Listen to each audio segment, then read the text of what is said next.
And hello, I'm thinking that we're live. We're live. Yep. We are live. Hello and welcome to another Common Sense SEO show. It's great to be back. And before I go too far, I learned my lesson last week where I got edited out almost completely. So I better just see that people are listening. Henrik, could you do the housekeeping, please? Yeah. Can everybody hear us? So please give us a one in the chat if you can hear us. And let's see if that everybody will be able to hear us. So that's good.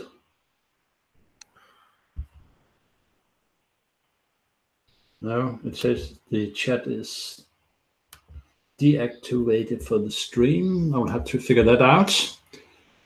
But okay. I think everybody can hear us. And okay. Well, I'll start talking then while you see if you can figure the chat out, and then we may get some interaction. But here we go. So we're sort of, although I mean last week's show was amazing, it was in keeping with the flow, and like we said, we are actually working through a process of the SEO journey, about coming up with ideas, taking them through to creating a site, structuring the site, and getting it out there, so on and so forth. And I think we are keeping along with that. The last 3 shows, amazing really that we managed to dedicate 3 shows to keywords, but we did anyway. And now we're moving on to the next topic, which we're going to look at hosting. It's one of those things for SEO that I've always found extremely frustrating. But before I go into all of that, I will just say that Vincent, who was our hosting superstar that was meant to be here fielding your questions, has sort of gone in. Well, he's not gone into hiding. He's cried off really, because he says he's far too busy bringing you some really phenomenal things, but he hasn't actually quite they're not going to be ready for another 2 or 3 weeks yet. So he didn't want to come out today and show you half finished work. He wanted to come back in a few weeks' time and show you completely finished work, and really explain his philosophy. And I've been talking to Vincent quite a lot just lately, and some of the things that he's doing is absolutely amazing. I would like to say that he's reinventing hosting. That may be a bit brave, but I think in some ways he's taking hosting to a whole new level, and it's somewhere where it needs to go now. However, he has sorted out some bits and pieces for us, which we'll be coming back to in a while. But let me just, I think really what I might do is take you on a little journey, the sort of things that I find frustrating about hosting. Now, I don't know exactly where you guys are on this. The first bit is the easy bit really, isn't it? Reseller hosting. I mean, you can pick that up from almost anywhere. Every product that you buy will recommend some other hosting provider. There's certain ones that obviously come out on top year in, year out, sort of like, is it Bluehost, I think, are always coming out on top, and A2, and who's that other one? The one, oh yeah, SiteGround. They always seem to come out on top as well, in a lot of reviews. So there's certain ones that spring to the top. There's other ones that market heavily, but anybody with any serious SEO bones in their body, I would think, would probably be a little bit wary of the likes of HostGator and GoDaddy. In fact, if ever I get an instructional training course of any sort, and the very first thing they do is recommend that I go and get a GoDaddy account, I sort of somehow can't finish that course, because it just loses all credibility to me. But it's right for some people, I guess. Now, so I think the reseller hosting, it's okay. Everybody knows all about that. But it's when we start getting a little bit off to one side that I do see lots of questions coming up, lots of frustrations, lots of misunderstanding, and lots of fear, really, of venturing into new realms. One of the first ones that I struggled with, I guess, was hosting for PBNs. Now, I'm not saying that I've got lots of PBNs, because otherwise everybody would be looking for them and trying to destroy them. But nonetheless, we do, as internet marketers, we do gather sites that we build up, hopefully with authority, that we can also hopefully send backlinks back to our main money sites. I mean, that's the way it goes in SEO. So how do we host them? Where do we host them? Obviously, we can't put them in the same hosting package as our money site, because then the backlinks will be coming from the same IP, and Google would pretty soon tumble that one, or rumble it, or whatever they do. We have to look around for other hosting. There's been one or two. There's not been many, to be fair. There's a PBN Butler, I think, came along, and that up until recently was just HTML. It is now WordPress. I don't know what the WordPress version is like. I haven't tried it recently. I did try it in the past. It's okay. It has some frustrations, and one of them was it didn't support SSL. You go on to one of the probably the most common ones that everybody knows about, which was EasyBlog Networks. That's quite a good interface. It's quite good. They do support SSL. They do support backups. They did support, yes, they do. They do still give you email addresses for all of your sites. It's a good platform. The only downside I felt was the packages were a bit rigid, and the price kept going up over the years. And if you stopped using them for a month and tried to go back, then your prices all went up, and they were a little bit strict and rigid in what they offer. And if anything goes wrong, if you ever want to move a domain out of EasyBlog Networks, even though they always say, you know, they're adamant that it's easy, I've never actually managed to successfully do it. So, you know, again, we look around at different places. There's a provider that I found recently, which is called IP Networks. They're very good. They support SSL, pretty cheap, diverse IP addresses, and you can choose Europe or America. So there are options out there. What I'll do is I'll probably write up a bit of a document explaining some of these different options out there, but it's still difficult to find the ideal provider, because the chances are that once everybody gets wind of where you find a good provider, everybody jumps on it, and the quality, there goes the neighborhood sort of thing. You know, it's gone. Everybody's on there. Everybody's putting all the Viagra sites and the whatever weight loss and whatever sites up there, and the neighborhood's gone, and your sites have just become worthless because the IP addresses get blacklisted and so on and so forth. So this is one of the problems. Anyway, so that's about PBN hosting, really. That's my experience. I mean, have you got anything to say about PBN hosting, Henrik? Is Henrik even still there? Is sorry, I was muted. No, again, as you said, it's all about the neighborhood, and I think that more and more is actually staying away from PBNs, because they tend to be either spammy type and getting de-indexed immediately. So a lot of people are actually building up their own Web 2.0 network and use that as an alternative to PBNs. Yeah, I mean, that's a good point, isn't it? And I guess we'll come back to touch on Web 2.0s sort of a little bit further down the line when we get to that sort of. Yeah, that's an extremely valid point. And of course, with Web 2.0s, you can power them up very, very easily. Most of them are pretty much powered up out of the box, and other ones need a bit of a little poke to get them going. And then, you know, you're straight up there in the 40s, 50s, 60s domain authorities, and even more in some cases. So yeah, that is a good option.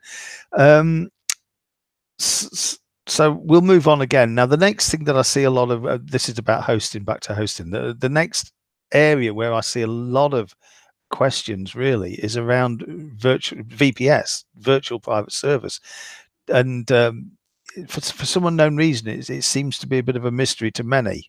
And then what do you do with the VPS as well seems to be a bit of a puzzle as well, because of course you can set up a VPS with Windows on it and use it as a remote desktop, which is brilliant. Actually, that's one of the main reasons. One of the main reasons I have them. You could also set up your own Linux servers, put Ubuntu, whatever, go through something like Server Pilot and host your own websites. That's a little bit. In some cases, that's has value. In other cases, it's a little bit. I don't know. I'm a bit uncertain as to. Well, let me say, on our hosting, I think we've got probably half a dozen sites that we actually host on our own servers, and the rest of them are hosted on maybe like DigitalOcean cloud servers and in reseller hosting packages. So why would you want a VPS? Well, one of the for me, the main reason I would ever want a VPS is if I've got software running that is doing activity 24/7 or needs to be turned on 24/7, such as the GMB poster that's that everybody's talking about at the moment, Henrik's product there. Okay, it doesn't need to be on 24/7. That's slightly misleading, but it does need to be turned on when the posts are scheduled to go out. Now, if that's on your own PC, you've got to remember to leave your PC turned on at that moment. If you've got the product running on a Windows VPS virtual server, then it doesn't matter, because that virtual server is in theory going to be running 24/7 anyway. So you can walk away, you can leave tools like that running quite happily, and you don't have to worry about any of the consequences. There's tools such as Viper, I think by Michael Bowes there, where you're getting visitors going to YouTube videos, things like that. Those tools can be run on virtual private servers, because it means that they're running all day long. You know, it doesn't matter whether you're going to gain more benefit out of putting them on a VPS. And also, if you've got these things running on your own computer, all it's going to do is drag it down to its knees. It's going to slow everything down, complicate everything. As soon as you need to do a restart, everything's shut down again, and it just gets complicated. So putting things like that out on a VPS is extreme benefit, I would say. Right. Actually hosting on a VPS, I don't know. Some people do host on a VPS, and one of the reasons for that would be if you're running mass page. If you're trying to build mass page sites of 10,000 plus pages, then what tends to happen if you're trying to build them on a, if you're trying to build big directory sites and things like that, that sounds a bit more ethical, doesn't it? But if you're trying to build them on a most standard reseller hosting packages, it falls over. It can't cope with it because it hasn't got the processing power there. So a VPS, you control the processing power. You can throw whatever you need at the job to get it done. So that's why people will use those for those sorts of things. The other reason that we use the private servers for certain aspects of our work, that is our link shorteners, our mail servers, our ad servers and things like that, we need to control them in-house. So therefore they're put on a VPS. Okay. So then the next thing is where do you go to get a VPS? Now, this is where Vincent should be coming in now, because he has actually, this guy, I'll tell you about Vincent anyway. What it is over on Black Friday, I was looking for a new server for our business because I knew that we needed something just a little bit different. And I came across this company that's based in France. They're called HostStage, and they had just this incredible server package that was just unbelievable. I don't know whether I should even go into what it does, but basically it's a dedicated server that's got 16 virtual private servers on it. I can vary them. I can have some of them in Linux, some of them in Windows, and I could literally do whatever I want with them, spin up servers and so on and so forth. So we're absolutely amazingly flexible, but obviously a little bit expensive, although still ridiculously cheap, but probably a bit beyond what people normally would want. So anyway, I started working with Vincent, and he gave me a Skype address. Well, he didn't give me it. I saw it on the page. He said, if you need any support, connect with me on Skype. And yeah, I've seen that before a lot, and it means nothing. But this time it actually did, because this guy actually answered me. And not only did he answer me, it turns out that he's really into internet marketing, and he really wants to do things that really help internet marketers. And so over the time, we've had lots of conversations. Whenever anything's gone wrong, He's helped, and not just because I've got a big server off him. It's nothing to do with that, because I know somebody else who's got a $12 reseller hosting account off him, and they get just the same level of support. Now, if he had 20,000 clients or something, then obviously he wouldn't be able to talk to every one of them like the amount he talks to me. But I know that this service goes beyond everything else I've found. So this is why I wanted him on here today, because I wanted him here to sort of demonstrate sort of what the downside, and I will say there is a downside to the service, is that most of it at the moment is based in France. So if people are running out of the US, they want US IP addresses. So, you know, I'm telling you about this service because this is what we use. The guy has been absolutely just amazing to support us, and he's really helped us build these mail servers and build all these different servers. He's always dived in. That's way above the call of duty for most hosting providers. Most hosting providers say, here's your hosting, what you do with it is your problem. It's not our problem. If it goes wrong, it's your problem. You fix it. He doesn't. He rolls up his sleeves and he gets involved. Now, so I'm sort of going round and round the house a little bit here. But one of the things I did ask him when we was talking was, when we came to doing this little bit about hosting, was one of the needs we've seen, and this is in the GMB poster group. And I'll talk about this because I know lots of people who watch this show do use the Google My Business Poster tool. What ideally, that tool is best served if it's on a VPS. If it's placed onto a virtual server, a Windows server, and it's run, then it becomes so more beneficial to the business, so more efficient. It's not in the way of your normal day-to-day work, and you don't have to make sure your PCs are turned on when you're doing your posting. So that's one of the reasons that so I sort of said this to Vince, and I said, look, there's a lot of people out there that could do with a VPS. They don't really know what they're looking for, what can be done to help them out. And I know this bit is a bit salesy, and I apologize for this, but he did come back with an offer, which I think we're going to drop the link somewhere a bit later on. But basically, for about $15 or something, you get a VPS that's got Windows on it, that would power up a, which would work perfectly well with the Google My Business Poster tool. Yes, the IP address will be probably France. It will definitely be Europe. But I think, am I right in saying, Henrik, that because the GMB poster uses API access, I wouldn't think the IP location actually matters, does it?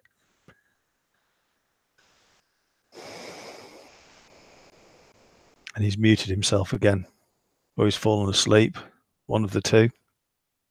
He'll come back in a while. So anyway, that's that bit. So oh dear, he's gone. So that's good, and I don't know whether I'm still broadcasting live, so I'm going to have to carry on anyway, and hope that yeah, because he's got all the questions and everything, so that'll be interesting. I'm sure he'll come back in a minute. I'll just carry on talking until such time as Henrik comes back and joins me again. And it's 15:48, so we've got 10 minutes. So anyway, I've rambled on a bit. I've not been that very clear actually about hosting. The thing, I think what I'll do is I'll summarize it here. Hosting. If you want reseller hosting, stay away from, in my opinion, this is my opinion only. Stay away from GoDaddy, stay away from HostGator. They do say that if you're doing things that sort of like mass page or PBN type sites, authority sites, whatever, then I'll think, here's Henrik back again. Then you should hide in plain sight. So get reseller hosting. You can get some really, really cheap packages out there. And if it means buying 2 or 3 different hosting packages, then so be it. It becomes a bit of a nightmare to manage them all, but there we go. That's the nature of the beast. VPS, use those, not necessarily for hosting your own sites, but yes, use them. And I hear Henrik clicking there now. He is back. I'm back, yeah. You are. Sorry, Henrik. I did ask when you just like left the building that the hosting there, although the IP is based in France, the GMB poster uses API access. So the location shouldn't matter that much, should it? No, but the offer that Vincent is coming up with, you can place the VPS either in the United States or in Canada. Oh, can you? Yeah. Oh, he snuck that in after I'd finished talking to him then. Well, what a superstar. I told you he's a superstar. He is. He's an absolute superstar, honestly. And the thing is although, yeah, in a way, it's a bit of a shameless plug, but the reason I'm saying this is because this guy is incredible. He really is. I mean, he's gone way, way beyond the call of duty to help us. And then look at that. He's gone and found servers over in America as well. And what are they? $15.95. I mean, you know, it's just insane value. So if anybody does sort of fancy testing the look with the VPS and working out where the benefits are. Honestly, if you want to move your business up a level or two, you definitely doing the things that we do, you definitely need a VPS without a shadow of a doubt. So there we go. So the VPS, that's what I'm saying. If you're going to use a reseller hosting for your main sites, for your money sites, use something like SiteGround, whatever. They're not too expensive. What I try and do is I always put my main money sites on good hosting. If I put it on a digital cloud server, I always throw a couple of gig of RAM at it rather than one. I go for 2 core rather than single core. I just go a little bit more than you need to for WordPress, for standard WordPress, because the whole idea is to get that speed of the sites down as much as you can. And the more, well, there's a point where it doesn't give you any more benefit, but definitely doubling up onto a 2 core and 2 GB RAM definitely does help a little bit. So that's the sort of thing with the main sites. Get that over, get that on good hosting. With your PBN sites, peripheral sites, whatever, find cheaper hosting if you want. Just be aware of the neighborhood and be aware that you just try and do some reverse IP lookups if you can, and just see what sort of sites are also sharing the same IP address as you. With the VPS, if you're running any software like the GMB Auto Poster, where it definitely benefits from running 24/7. If you're doing any scraping, if you're doing any user experience type visits to your site by whatever tool, then again, VPS. Get them out there, get them out of the way, get them working reliably. The other good thing about a VPS, of course, if you've got all these things set up, your VAs can access them. If you've got VAs in the Philippines, they can log in and use those tools as well. And you're not going to get all your accounts banned because somebody from the Philippines logged in. And there's those sorts of benefits. You've got a shared platform across. It's like Henrik's there in Denmark. I'm here in England. We've got a team over in the Philippines. Everybody can log into those servers whenever they need to, and we're all seeing the same thing. So that's the benefit of VPS. So there you go. Now I'm going to quickly change the topic in 1 second, because we've got 7 minutes left to go, and I do really want to sort of start talking about something else. But before I do, I want to go over to Henrik. If anybody's got any questions about hosting, fire them in quickly. And if Henry wants to say anything also to add to the hosting topic, then now's the time. Henrik, while I just have a swig of my cup of tea, just excuse me while I headbutt the camera. No, I just showed the page with the two different kinds of hosting packages that we're coming up with later. So look forward to those. And as Tony said, if it wasn't for our VPS service, we won't be able to do whatever we are doing. So that's a really cool hosting package we have got there, and I think that everybody will appreciate it, the kind of service that they're getting when Vincent is coming up with that. So there's no question so far in regard to hosting. So and that's right. And the other good thing about well, there's lots of good things we can go on forever about Vincent, really, can't we? But the other thing he does do with me is that he keeps rolling the invoices into one. So I don't end up with, like, every time I add another service, I don't end up with endless invoices to be paid on different days. They all get merged into one. So it's just one nice bill each month. And it's just, it just makes life so much easier.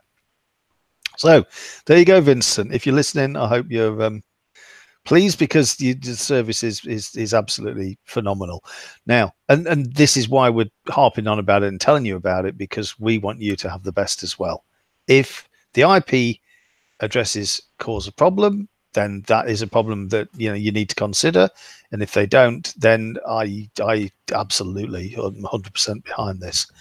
And if you want a server like ours with 16 VPSs on one big dedicated server with all things going on, then sure, have a word with him. I'm sure he'll be happy to sort of melt your brains as well as he did mine. Now, take a moment for a breath of catch some breath and then move on, because now what I want to do is just very briefly, next week we're going to move into actually getting your sites. We've got the hosting now, haven't we? But that's there. Everybody knows how to set up WordPress. If you don't know how to set up WordPress, I don't quite know how you managed to find this webinar, but or why you're watching it. I'm sure most people can set up WordPress. And if not, there's plenty of tutorials out there. That's what they're saying, good training, isn't it?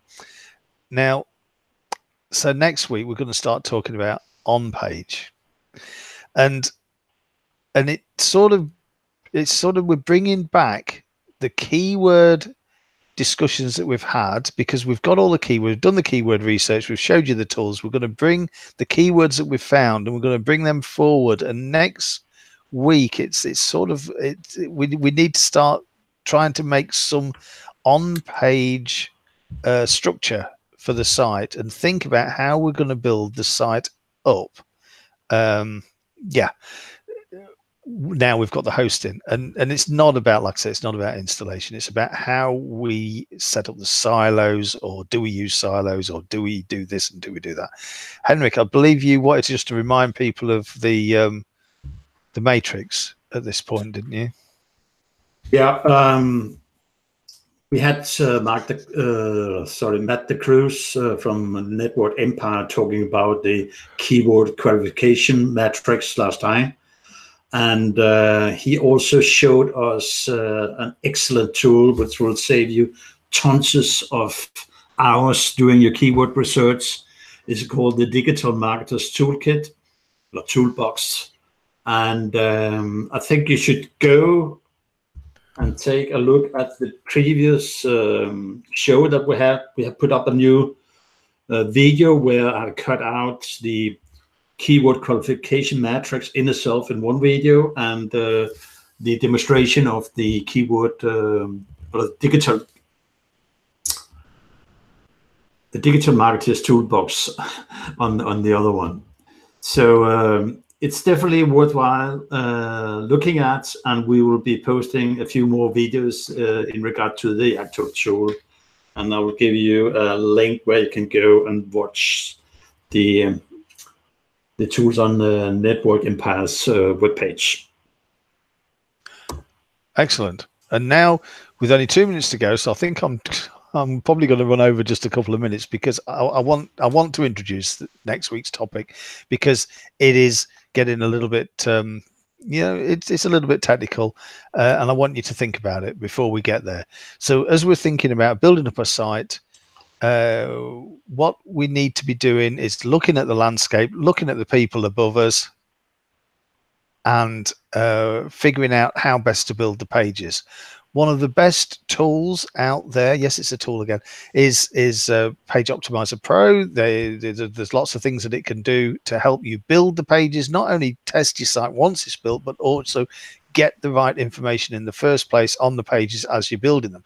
So next week we've got Carl Roof coming in, who is the developer of that software, and he's actually going to be showing us live on next week's show how to pop blank pages. And that's probably a totally abstract term for all of you, but nonetheless, it won't be abstract next week. This is really powerful stuff, I tell you. This is getting into the mechanics of how Google really evaluate web pages. It's none of this nonsense that a lot of people come out with about having 2,000 words and 3 images and this, that, and the other. It's none of that. It's about actual scientific fact that's been tested over and over again, and it's called correlation. It's really is looking at the factors that Google used to rank your site, and then using them to decide what you need to put on your page to get you moving up the SERPs as soon as you get started. So this is what next week's about. I wanted you to think about it. I wanted you to probably go away and do some research into correlation, because it is a bit mind-blowing when you first come into it. But believe you me, once you get your head around it, and the guest the week after that will be taking it another step even further. Once you start getting your head around this scientific approach to SEO, suddenly just so much starts making sense. It really does. And I don't think it's a beginner topic at all. I think it is a sort of getting towards the levels of, well, it is quite an advanced strategy. But I really do recommend that you tune in next week to watch Kyle, because if you get this, your SEO will improve absolutely, a lot. So, sorry, Skype was just talking to me then. So, Henrik, I think I've took them sort of a few minutes past the 30-minute point. I don't want to be rude. We've got no guests, so I shouldn't be really going over the 30 minutes. So, Henrik, have you got anything to add to that before we wrap it up? No, not other than the next show will be extremely interesting, and I'm pretty sure everybody will learn a lot from it. And just one thing, if you like this show, click the like button and subscribe to our channel. Really appreciate it, and you'll be notified of what's coming up in the future. So that's all from here. Thank you very much. Yep, thank you.